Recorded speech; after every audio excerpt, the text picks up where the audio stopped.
ঠিক এই ফ্রেমটাই হয়তোবা বাংলাদেশের ফুটবলের সবচেয়ে দামি ফ্রেম হতে যাচ্ছে। ঠিক এই ফ্রেমের ফুটবলাররাই হয়তোবা বাংলাদেশের ফুটবলের তারা হতে যাচ্ছে।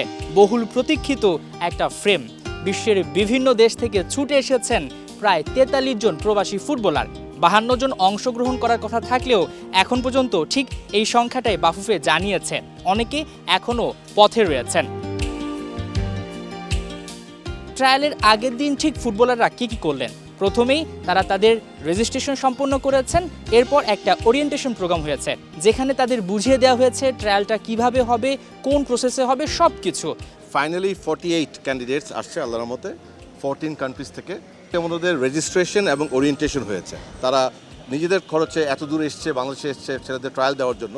তাদেরকে আমরা ধন্যবাদ জানিয়েছি এবং একই সাথে তাদেরকেও ব্রিফ করা হয়েছে যে আগামী 3 দিন কী হবে। সো আপনি ইন নাটশেল বলতে পারেন এটা রেজিস্ট্রেশনের ওরিয়েন্টেশন ডে ছিল আজকে। আগামীকাল থেকে ইনশাল্লাহ আমাদের ট্রায়াল শুরু হবে। আপনারা জানেন 3 দিনের ট্রায়াল, দুটো গ্রুপ করা হয়েছে, আন্ডার 19 অ্যান্ড আন্ডার 23। বাফুফের সহসভাপতি ফাহাদ করিম বলছেন, এটা কোনো বাছাই প্রক্রিয়া নয়, এটা তাদেরকে একটা মূল্যায়ন করা হবে। তারা নিজেদের খরচে নিজেদের উদ্যোগে ট্রায়ালে অংশ নিতে এসেছেন। তাদের কাউকে যে বাদ দেওয়া হবে বিষয়টা কিন্তু তা নয়। তাদের প্রত্যেকের নামের পাশে একটা মূল্যায়ন করা হবে এবং যে কোনো সময় যে কোনো প্রয়োজনে তাদেরকে ডাকা হতে পারে। This is not a camp, এটা কিন্তু একটা ট্রায়াল। সো ট্রায়ালে যেটা হয় আপনারা জানেন, পার্টিসিপেন্টস কিংবা অ্যাটেন্ডারকে ইভ্যালুয়েট করা হয়।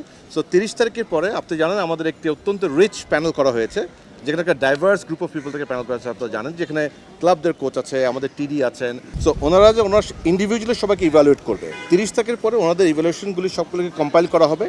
কম্পাইল করা হয়ে আমাদের এখানে যে 48 পার্টিসিপেন্টস তাদের সকলকে ডাটাবেস ক্রিয়েট করা হবে।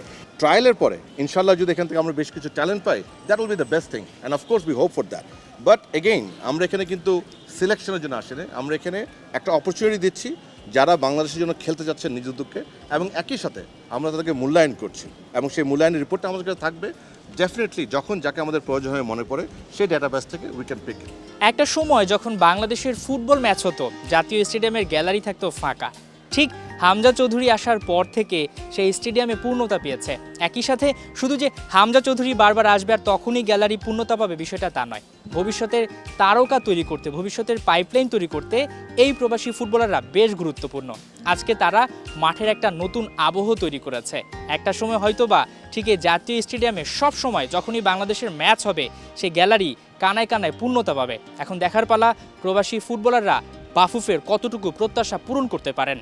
হাসান সজীব, ৭১, জাতীয় স্টেডিয়াম, ঢাকা।